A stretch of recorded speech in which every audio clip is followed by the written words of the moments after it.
svetovnem dnevu beguncev smo v Mariboru prvič organizirali malo večji dogodek, skupaj Medobčinska nogometna zveza in Urad za integracijo oskrbo migrantov.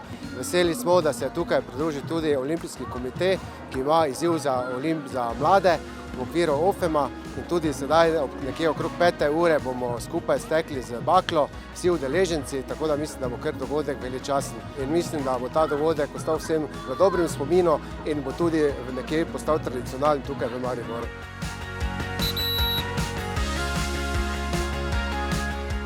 Bakla miru je prepotovala 28 občin, 18 osnovnih šol in počasi zaključuje svojo pot.